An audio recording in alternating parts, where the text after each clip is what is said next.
Bonjour tout le monde. Alors comme promis, je vous fais la vidéo des semelles au crochet, les semelles à faire soi-même pour pouvoir remplacer les semelles en caoutchouc. Ok, donc là, je vous ai fait plusieurs tailles. Je voulais voir quand même, vous expliquer une petite chose parce que en fait, on va pas avoir les mêmes quantités de mailles si vous prenez des semelles en caoutchouc ou si vous faites vous-même votre semelle au crochet. Donc, vous voyez, là, je vais avoir 74 mailles. Et là, 74 mailles aussi. Donc, comme vous pouvez voir, on n'est pas sur la même taille. Ok? Donc, je vous ai fait un petit tableau. Je vais vous le mettre là. Hop, pour que vous puissiez voir un petit peu la différence. En fonction de ce que vous avez besoin et en fonction des tutos que vous allez voir par la suite des chaussures. Donc là, je vous ai mis toutes les tailles avec l'âge du bébé. Donc 0 à 1 mois, la taille 16. Donc ça, moi, je ne les fais pas en semelle caoutchouc parce qu'on est vraiment sur du naissance, hein. Les tout petits pieds. Et comme vous pouvez voir, on n'aura pas les mêmes mailles et les mêmes trous. Donc il y aura toujours un décalage d'une taille, ok? Donc là, par exemple, si vous voulez suivre le tuto taille 17, vous, du coup, il faudra faire une semelle au crochet de 78 mailles à la fin, donc c'est celle-ci, du coup, pour pouvoir obtenir la même taille de semelle. Voilà, il y aura toujours un petit décalage. Enfin, en tout cas, pour moi, je suppose que ça change aussi en fonction de la force qu'on utilise pour crocheter. C'est vrai que moi, je crochette un peu serré. Donc voilà, en tout cas, moi, ça me fait ça. Je vous laisse un petit peu regarder le tableau, faire une copie d'écran. Vous en aurez peut-être besoin plus tard. Je vous ai tout indiqué, mais vous comprendrez là, par la suite, en faisant le tuto de la semelle, comment j'ai tout ce que j'ai indiqué là, en fait. Ok, donc là je vous ai mis une petite étoile ici, c'est parce que ça c'est vraiment celle que j'ai testée, que j'ai fait moi-même, donc je suis sûre de ce que j'indique ici. Maintenant, ici en fait j'ai jamais testé, mais en tout cas moi je l'aurais fait comme ça. Voilà, donc on va commencer. Vous voyez là c'est par exemple cette taille là. Et c'est pas du tout la même quantité de mailles. Donc là, on va faire cette semelle-là, qui équivaut à la taille 17 en semelle caoutchouc. Alors, on prend notre crochet, toujours 2 mm, notre fil, voilà, et on va commencer par faire une chaîne de, donc je l'ai indiqué là, donc nous, on va faire une chaîne de 22 mailles en l'air. Alors, on commence.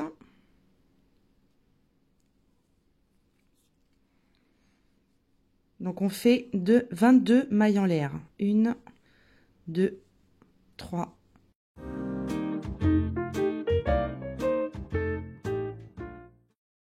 Et 22. OK. Alors, à partir de là, on compte. Je l'ai marqué encore une fois sur le tableau. En fait, ça va être notre base. La chaîne, le nombre de mailles en l'air, c'est ce qui va déterminer la taille de votre semelle. Donc, on fait 22 mailles en l'air et on continue avec 12 mailles serrées. Alors, 1,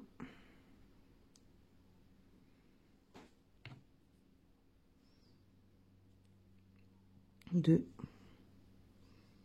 3.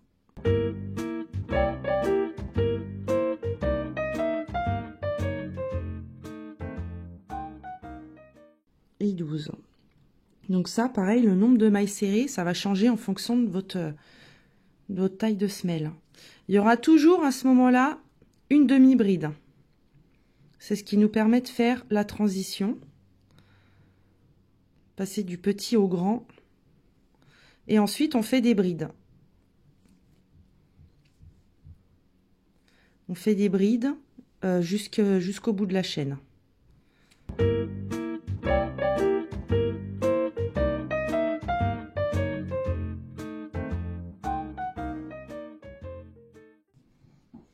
Voilà, donc vous voyez, quand on arrive au bout, donc là, je voulais indiquer, donc on a 8 brides, jusque là. Et sur la dernière maille, on compte déjà la première bride qu'on a faite. Il faut qu'on ait 6 brides au total. Ça nous fait notre arrondi. Donc là, je suis à 2. Alors, là, en fait, la technique, ce serait de réussir à attraper le petit nœud. Si ça se règle, ouais.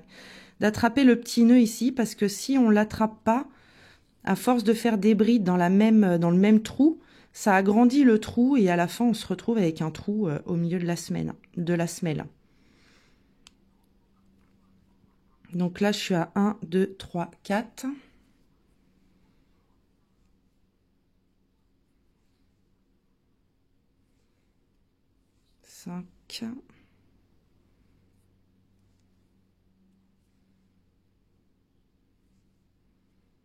Et 6. Donc là, on a fait notre arrondi. On peut tirer un peu sur le fil.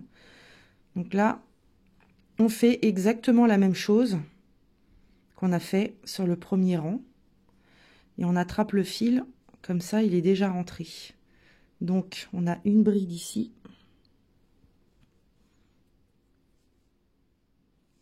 On fait exactement la même chose. Ce qu'on a fait à l'aller, au retour, on fait pareil.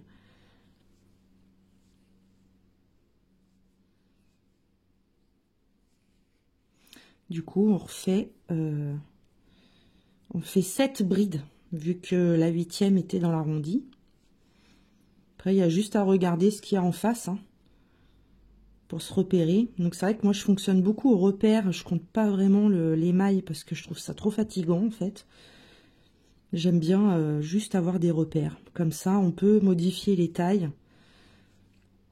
Et après, ça devient de l'automatisme. On n'est plus obligé de compter. Donc, vous voyez, là, je vois que j'ai encore une bride. Et ici, ma demi-bride est là. Donc, je continue. Il me faut encore une bride. Et là, ma demi-bride.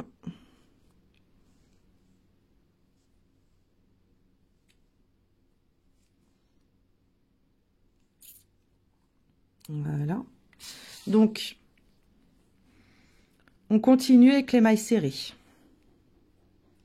On va faire les mailles serrées jusqu'au bout. Et on va s'arrêter.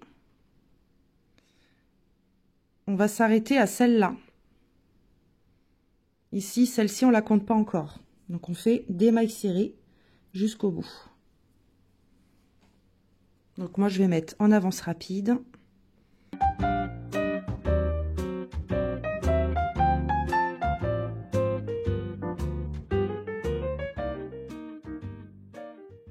Donc là, on a fait notre premier rang. Vous voyez, ça commence déjà à prendre un peu fort. La forme, c'est la base. Alors ici, sur notre dernière maille, on va planter notre crochet là et on va faire 3 mailles serrées dans le même trou. Donc première maille, on peut la serrer. Deuxième, hop, on peut la serrer aussi. Par contre, la troisième, il va falloir la faire un peu lâche parce qu'il ne faut pas recouvrir cette maille qui est là. On va en avoir besoin. Donc, on la fait un peu plus haute.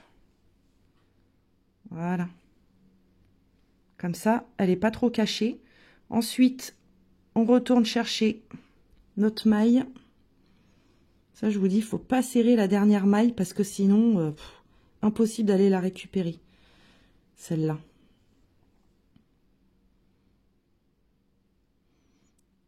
Hop. Et on fait une maille coulée. Donc là, notre premier rang est terminé. Ensuite, deuxième rang. 2 mailles en l'air. On refait une bride dans le même trou.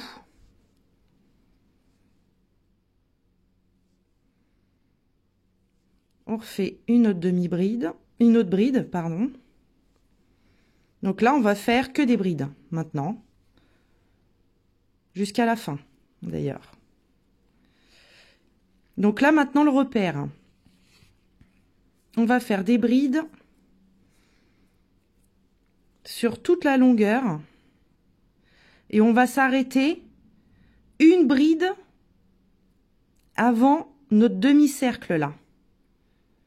Donc on sait que toutes celles-ci, elles sont dans le même trou. Ça, c'est la bride juste avant. Et en fait, nous, on s'arrête là. D'accord? Ça, c'est le repère. À chaque semelle, ce sera comme ça. On continue de faire des brides jusqu'à une bride avant notre demi-cercle, notre arrondi. OK? Donc, on se retrouve à cet endroit-là. Voilà, donc là, on s'est arrêté une bride avant notre demi-cercle. Et à partir de là, en fait, sur tout le tour, jusqu'à, pareil, de l'autre côté, une bride après notre arrondi, on va faire que des augmentations de brides. Pour continuer l'arrondi, que ça s'agrandisse. Donc, une augmentation.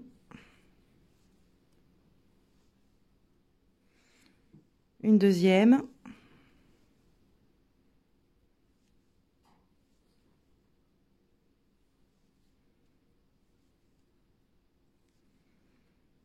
Voilà, et on se retrouve donc à la fin de l'arrondi jusqu'à la bride après notre demi-cercle.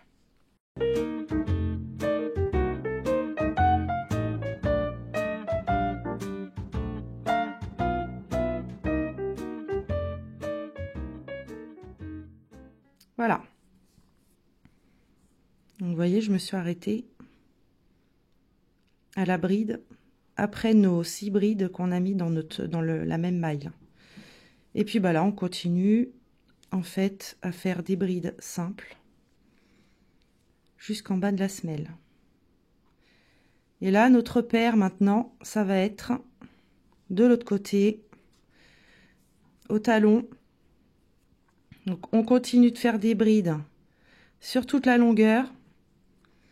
Et en fait, on va s'arrêter à cette bride-là. En fait, là où on a fait nos 3 mailles serrées dans le même trou, celle-là, on les fait pas pour l'instant, d'accord? Donc, on fait des brides jusqu'à cette maille-là, juste avant nos augmentations de 3 mailles serrées, ok?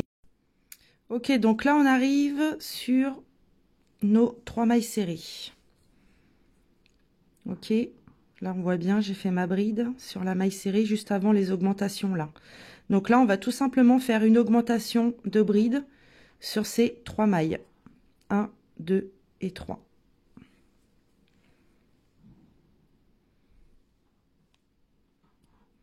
Donc c'est un peu serré à cet endroit-là, c'est normal. Il y a quand même 3 augmentations. À cet endroit-là, c'est plus petit.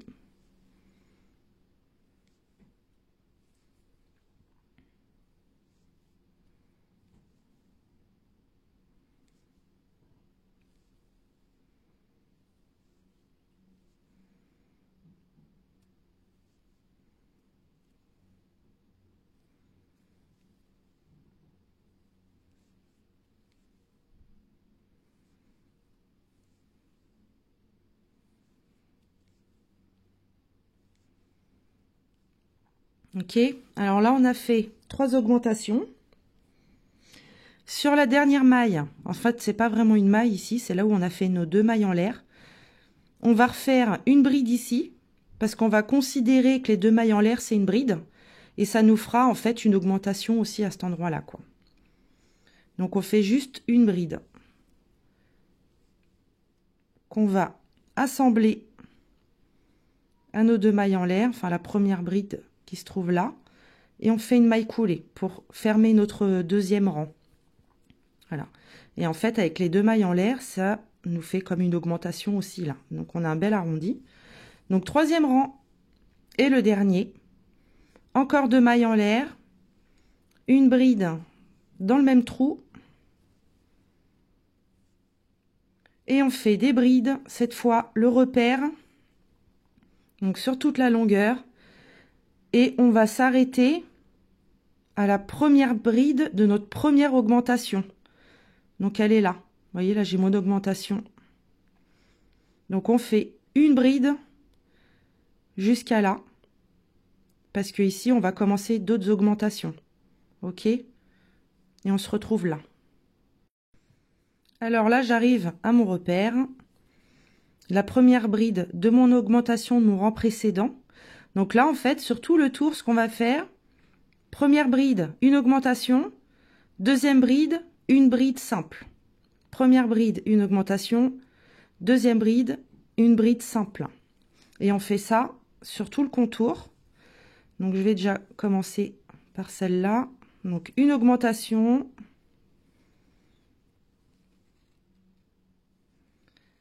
Voilà. Et une bride simple sur la deuxième. OK. Et on fait ça, en fait, tout le tour. Prochain repère, on s'arrête. Là, j'ai mon augmentation. Et normalement, si vous avez pas loupé une maille, vous allez vous arrêter sur la bride après l'augmentation ici. Vous allez vous arrêter là avec une augmentation. OK? Donc, je vous laisse faire le tour et on se retrouve à cet endroit-là. Voilà. Donc là, n'oubliez pas, en fait, il y a juste sur cette bride-là, une fois qu'on a fini la dernière augmentation du rang précédent, on fait une augmentation sur la bride juste après. Ça permet en fait d'avoir un nombre pair et de bien finir l'arrondi, que ce soit bien équilibré des deux côtés. OK? Donc là, maintenant, on finit le rang avec des brides jusqu'à l'augmentation du rang précédent. Donc jusque là, on fait une seule bride. Et ensuite, on va faire des augmentations sur tout le tour. Et là, prochain repère, on s'arrête à l'augmentation du rang précédent. Et on fait juste une seule bride. Voilà, alors là, on est arrivé à notre augmentation du rang précédent. On fait une augmentation de bride sur chaque maille pour faire l'arrondi. Donc, une augmentation.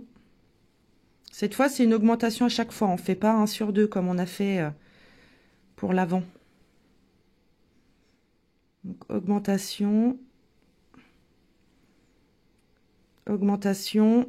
Et on fait ça sur toutes nos mailles, sauf sur celle-ci, qui n'est pas vraiment une maille, où on va faire qu'une seule bride. OK? Donc, on se retrouve ici. Alors là, on a quasiment terminé. On a fait toutes nos augmentations. On en fait une dernière. Alors là, moi, j'aime bien piquer un peu plus bas. En fait, parce que sinon, pareil, ça fait un trou. Quand on pique là où on est censé piquer normalement. Donc, on fait nos dernières brides. On se rattache à la première bride du rang précédent. Et là, il va falloir qu'on ferme correctement pour faire une maille. Donc, on tire un petit peu. On prend un peu de fil. On coupe. Donc là, on va créer une maille. Alors, on saute la première. On prend la deuxième. On passe notre crochet. On sort notre fil. Et là, ce qu'il faudra faire, c'est rentrer notre fil dans la boucle. Là, si ça veut bien se régler. Voilà. Donc, on passe en dessous. On vérifie qu'on n'a pas divisé le fil, sinon ça se voit tout de suite. On reprend notre fil et on le passe entre les deux boucles. Voilà. Et en fait, cette maille va se mettre par-dessus l'autre. Mais comme ça, on voit rien, vous voyez. Et ensuite, derrière, on va le cacher. De toute façon, ça, ce sera caché à l'intérieur, donc on s'en fout un peu. Mais il faut faire disparaître quand même, accrocher ce fil quelque part. Voilà. Hop. Donc maintenant, on peut couper. Celui-ci, vu qu'il a été sécurisé, on peut le couper. Lui, on peut le laisser là. Voilà. Donc là, vous avez votre semelle. Et il faut en faire une deuxième. Donc, je vous laisse faire votre deuxième. Et ensuite, on va les rassembler. Voilà. Alors là, quand vous avez fini vos deux semelles, il faut vraiment faire attention qu'il y ait le même nombre de mailles hein, sur chaque semelle, sinon ça va vous faire un petit décalage.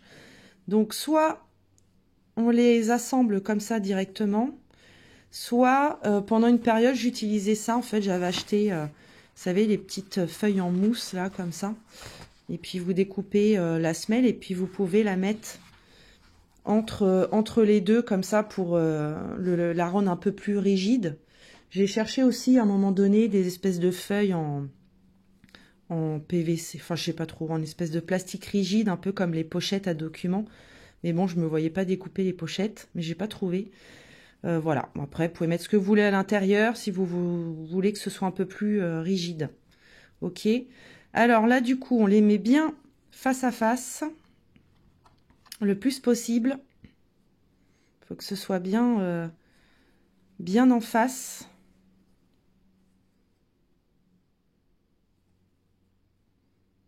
Voilà. Et là maintenant, on va prendre notre fil. On va prendre la première boucle, la boucle avant. Et la boucle avant sur l'autre aussi. Voilà. Et on va les assembler comme ça. On rentre notre fil. Celui-ci, on s'en fout. On le rangera plus tard à l'intérieur. Ça, c'est l'avantage, c'est qu'on peut tout cacher entre les deux semelles. Et en fait, on fait ça à chaque fois.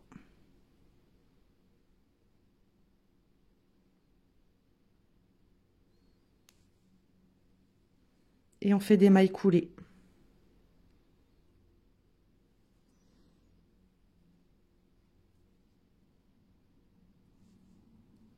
Sur tout le tour. Tout simplement.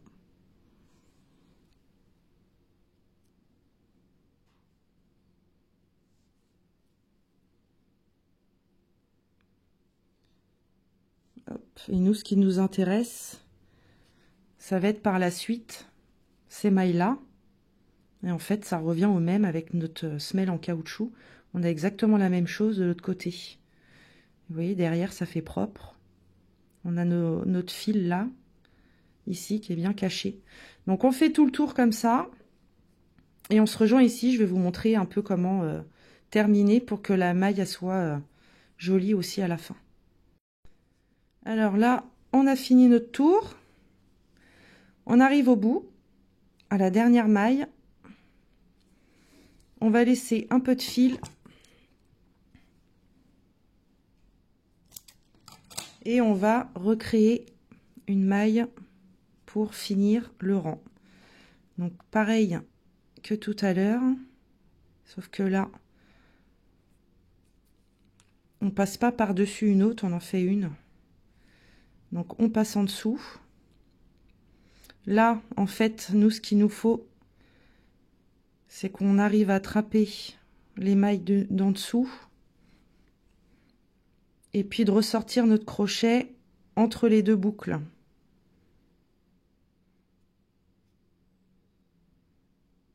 Je vais faire ça hors caméra, je crois, parce que ouais, c'est bon. On prend notre fil. Et on le refait passer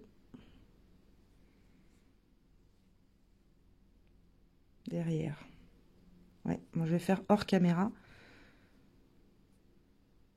Voilà, mais ce qu'il faut, c'est passer le fil bien entre les deux boucles et que ça arrive là derrière, parce qu'il va falloir qu'on refasse le dernier petit trait. Bon, là, c'est les petites finitions, je vais dans le détail, hein, mais ça se verra pas. Hein. Ok, donc je vais faire ça hors caméra et puis je vous montre à la fin. Voilà, donc là, notre maille, elle est belle, on la voit. Ce fil-là, on le rentrera à l'intérieur. Et là, lui, en fait, il faut juste refaire un petit trait. En fait, vous voyez, il y a des petits fils horizontaux là. Donc, on passe notre crochet là. Il faut qu'on arrive à le sortir là. Hop. On prend l'autre fil. Et voilà. Hop. Comme ça, en fait, c'est bien fini. C'est pareil partout. On voit rien. Et puis, on rentre nos fils à l'intérieur. Et puis, voilà. Terminé. Vous avez votre semelle qui équivaut à celle-là, à la taille 17. Avec notre rang de mailles, nos 2 boucles qui vont nous aider à commencer la chaussure. Et voilà. Donc après, évidemment, hein, je pense que il va falloir peut-être faire votre propre tableau aussi. Ça dépend de comment on crochette. Si on crochette serré, lâche. L'idée, en fait, c'est de faire votre semelle. Ensuite, vous mesurez. Et puis, ça vous donne un petit peu une idée de comment vous faites votre semelle. Et puis, moi, je vois pas l'intérêt, en fait, de vous faire un tuto par taille. Vu que, de toute façon, je compte jamais le nombre de mailles. Mais le plus important, c'est la base. C'est le nombre de mailles en l'air que vous faites au début. La technique, en fait, elle reste la même à chaque fois, hein. C'est toujours les mêmes repères et puis voilà. Bon, bah, j'espère que le tuto vous a plu et puis que ça va vous aider à bien démarrer vos prochaines chaussures. À bientôt!